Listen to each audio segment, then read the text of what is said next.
दोस्तों आज मैं जिस मूवी को एक्सप्लेन करने वाला हूँ उसका नाम है द सुसाइड स्क्वाड। वीडियो पसंद आए तो वीडियो को लाइक ज़रूर कर दीजिएगा। तो मूवी के स्टार्ट में हम एक औरत को देखते हैं जिसका नाम अमांडा होता है। अमांडा एक क्रिमिनल टीम तैयार कर रही होती है जिसका नाम सुसाइड स्क्वाड होता है। अमांडा इन सब की बॉडी में बम भी फिट करवा देती है ताकि अगर इनमें से कोई भी भागने की कोशिश करे तो ये बम ब्लास्ट हो जाए। और सिर्फ इतना ही नहीं, इस टीम में इंसानों के अलावा कुछ जानवर भी होते हैं। फिर ये सब एक जजीरे पर पहुंचते हैं जहां पर ये एक एक करके पानी में कूदने लगते हैं। लेकिन इनमें से जो एनिमल क्रिएचर होते हैं उन्हें तैरना नहीं आता था। तभी इनमें से एक आदमी जिसका नाम स्वांत होता है वो इसे बचाकर किनारे पर ले आता है, लेकिन तब तक इसकी मौत हो चुकी होती है।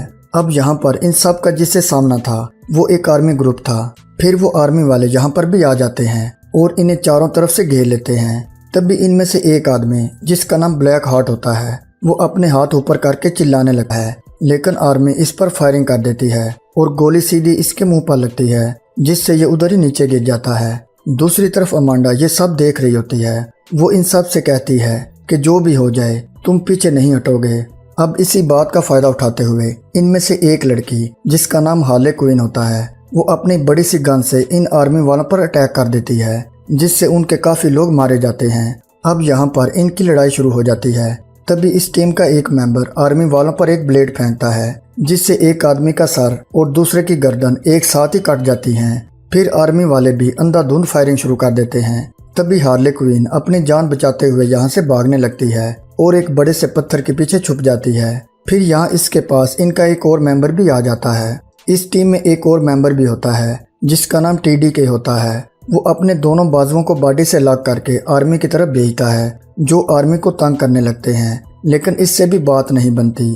तभी स्वान डरने लगता है और जब ये यहाँ से भागने लगता है तो अमांडा इसे ब्लास्ट कर देती है क्योंकि उसने कहा था कि जो भी भागेगा वो अपनी जान से हाथ धो बैठेगा। अब यहाँ पर हमें पता चलता है कि अमांडा ने इसके अलावा एक और टीम भी तैयार की हुई थी। इस टीम में वो सबसे पहले ब्लड स्पोर्ट को शामिल करती है जिसे वो इस टीम का लीडर बना देती है। इनमें दूसरे का नाम पीस मेकर होता है जिसमें ये एबिलिटी होती है कि वो किसी भी चीज को वेपन बना लेता है और उसको यूज करके दुश्मन पर अटैक कर सकता है। और तीसरे का नाम किंग शार्क होता है जो इतना ज्यादा ताकतवर होता है कि वो किसी भी चीज को कच्चा चबा सकता है। ये मेंबर दिखने में किसी शार्क की तरह ही लगता है।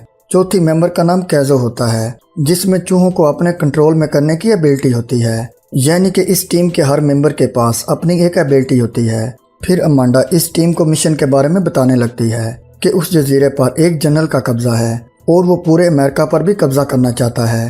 अपने इस मकसद के लिए उसने वहाँ पे एक लैब भी बना रखी है।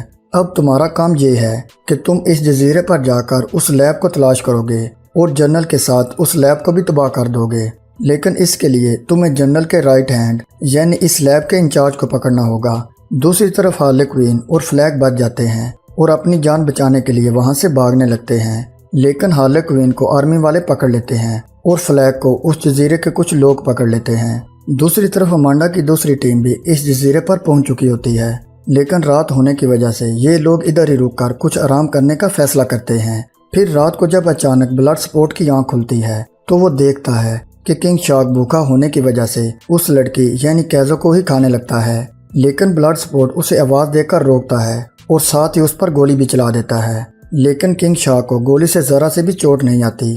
तभी कैजो यहाँ पर चूहों को बुला लेती है, लेकिन इससे किंग शार्क को जरा सा भी फर्क नहीं पड़ता। अब कैजो ये डर होता है कि कहीं किंग शार्क इसे दोबारा खाने की कोशिश ना करे, इसलिए वो उसके पास जाती है और उसे कहती है कि हम दोस्त हैं और हम सब मिलकर ये मिशन अच्छे तरीके से कंप्लीट करेंगे। यहाँ पर किंग शार्क समझ जाता है, लेकिन बाकी सारी टीम इसे कभी भी अपना दोस्त नहीं मानती थी।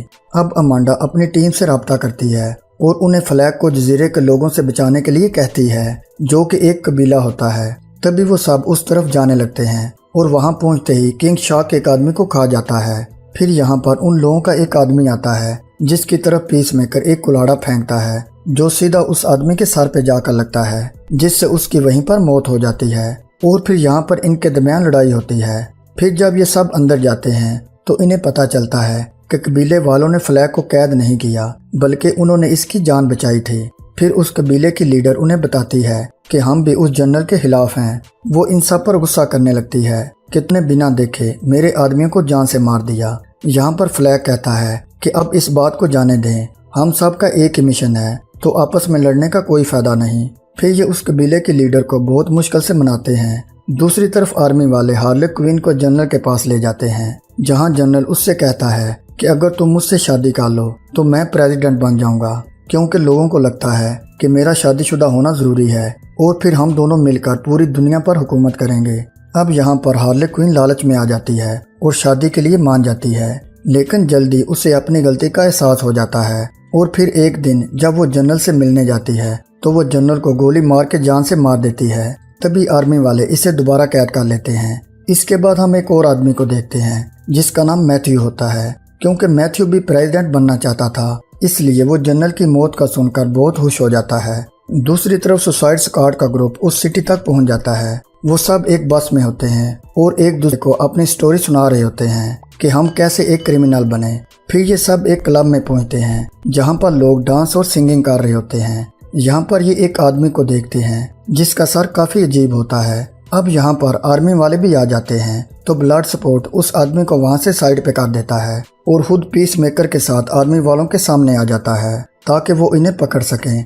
दूसरी तरफ फ्लैग को जब पता चलता है कि हार्ले क्विन अभी जिंदा है, तो वो आर्मी वालों पर हमला कर देते हैं और वो उन्हें मारने लगते हैं। तभी ड्राइवर को मारने की वजह से बस नीचे गिर जाती है। अब यहाँ पर हैरानी वाली बात ये थी कि ब्लड स्पोर्ट, फ्लैग और पीस मेकर बगैर कोई चोट लगे बस से बाहर आ जाते हैं और फिर हार्ले को बचाने का प्लान बनाते हैं। हार्ले अब मैथ्यू की कैद में होती है। मैथ्यू ने हार्ले के हाथ और पैर बांधकर उसे लटकाया होता है। ये उसको बहुत मारता है और इससे इसके दूसरे साथियों के बारे में पूछता है, लेकिन हार्ले इसे कुछ नहीं बताती। फिर मैथ्यू का एक आदमी जब हार्ले को इलेक्ट्रिकल शॉक देता है तो हार्ले की आंखें बंद हो जाती हैं, लेकिन हार्ले बेहोश होने की एक्टिंग कर रही होती है। और जैसे ही मैथ्यू यहाँ से जाता है तो हार्ले अपनी टांगों की मदद से उस आदमी की गर्दन को तोड़ देती है और उससे चाबी लेकर अपने पाँव की मदद से ही लॉक खोल लेती है। फिर जब ये बाहर आती है तो इसे बहुत से लोग रोकने की कोशिश करते हैं, लेकिन हार्ले पहले तो इन सबको मारने लगती है। फिर ये एक रॉड की मदद से जंप करती है और लोगों को मारते हुए आगे गुजरती जाती है। फिर जब वो बिल्डिंग से बाहर आती है तो बाहर वो उन तीनों को देखती है जो कि इसे बचाने के लिए यहाँ पर आए थे। फिर ये सब मिलकर उस लैब की तरफ जाने लगते हैं। अब यहाँ पर बारिश शुरू हो जाती है। फिर ये सब यहाँ पर आर्मी वालों से लड़ने लगते हैं। तभी इसी दौरान किंग शार्क एक आदमी के 2 टुकड़े कर देता है। अब यहाँ पर बहुत सारे सोल्जर्स मारे जाते हैं। फिर यहाँ पर और भी सोल्जर्स आ जाते हैं। दूसरी तरफ मैथ्यू को भी इसकी खबर हो जाती है। अब ये सब लैब में जाकर दरवाजे को अंदर से लॉक कर देते हैं। फिर जब कैज़ो लैब के अंदर जाती है तो वहाँ पर बहुत से क्रिएचर्स को देखती है जो इसके साथ बात करने की कोशिश करते हैं। यहाँ पर वो कुछ स्टार फिशेस भी देखती है जो कि बहुत खतरनाक लग रही होती हैं। तभी यहाँ पर वो अजीब से सर वाला आदमी इन्हें बताता है कि ये स्टार फिश हमारी अपनी कंट्री का ही एक एक्सपेरिमेंट था जो कि फेल हो गया था और फिर इसे एक इलीगल एक्सपेरिमेंट के लिए इस लैब में भेज दिया गया था। अमांडा भी इस बारे में सब कुछ जानती थी, लेकिन वो इसे इसलिए छुपा रही थी ताकि इनकी कंट्री बदनाम ना हो। फिर फ्लैग जब यहाँ का डाटा चुराने लगता है तो पीस मेकर इस पर गन पॉइंट कर लेता है। तभी इससे पहले कि वो इसे कुछ कहता, आर्मी के अटैक की वजह से ये बिल्डिंग गिर जाती है, जिससे स्टार फिश का पिंजरा टूटने से वो आज़ाद हो जाती है और सबसे पहले वो उस अजीब से सर वाले आदमी को पकड़कर उसके हाथ पैर को खींचती है, जिससे उसकी बॉडी के 2 टुकड़े हो जाते हैं। दूसरी तरफ पीस मेकर फ्लैग को मारता है और कहता है कि वो इसे डाटा वापस कर दे, क्योंकि अमांडा ने ही पीस मेकर को ऐसा करने के लिए कहा है। अब यहाँ पर इसी बात पर इन दोनों की लड़ाई होने लगती है। तभी जब फ्लैग पीस मेकर को मारने लगता है तो पीस मेकर फ्लैग की चेस्ट पर वार कर देता है। इसी बात का फायदा उठाते हुए कैज़ो वहां गिरी उस ड्राइव को उठा लेती है जिसमें वो सारा डाटा होता है, लेकिन पीस मेकर इस पर भी गन पॉइंट कर लेता है और इसे वो डाटा वापस करने का कहता है। दूसरी तरफ हम किंग शार्क को देखते हैं जो बिल्डिंग में पानी आने की वजह से बाहर जाकर गिर जाता है, जहाँ पर इसके चारों तरफ आर्मी वाले होते हैं।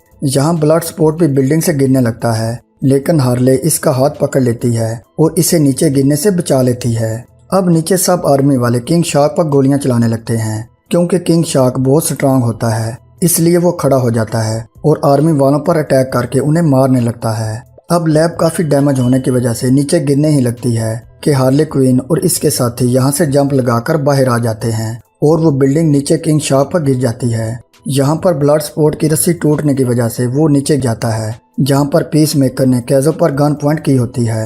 यहाँ पर पीस मेकर ब्लड स्पॉट पर गोली चलाता है तो उसी वक्त ब्लड स्पॉट भी गोली चला देता है। तभी ब्लड स्पॉट की गोली पीस मेकर की गोली को चीरते हुए सीधा उसकी गर्दन में जा लगती है, जिससे उसकी यहीं पर मौत हो जाती है। तभी कैज़ो सब कुछ ब्लड स्पॉट को बताती है कि स्टार फिशेज किस तरह तबाही मचा रही हैं। यहाँ पर ये ब्लड स्पॉट को वो डाटा भी देती है।